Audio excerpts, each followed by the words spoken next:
আজ আমি লাফা শাকের স্যুপ করে দেখাচ্ছি। ভালো করে এটাকে সুন্দর করে ধুয়ে নিতে হবে, ধুয়ে নিয়ে কুচিয়ে নেওয়া। এমনি করে যতটা পারো কুচিয়ে নিতে হবে।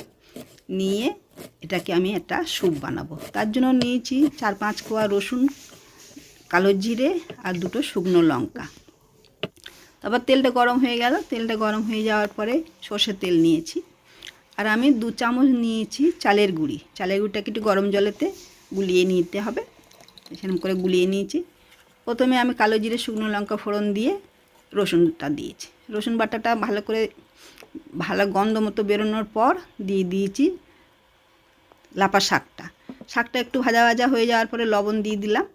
লবণ দিয়ে ওই চালের গুঁড়ির জলটাকে ঢেলে দিয়ে আর একটু গরম জল দিয়ে দিলাম। এটা যেহেতু স্যুপ হবে, ভালো করে স্যুপ মতো খেতে ভালো লাগবে। লবণ দিয়ে দাও। এমনি করে স্যুপ দিয়ে খাও, তোমরা বানাও, খুবই ভালো লাগবে। আর লাফা শাক খুব উপকারী, রক্ত অল্পতা দূর করে, হার্টও ভালো রাখে, হজমেরও খুব সহায়ক হয়। যাই হোক, তোমাদের যদি ভালো লাগে করো, বন্ধুদেরকে দিও, সাবস্ক্রাইব করে আমার পাশে থেকো।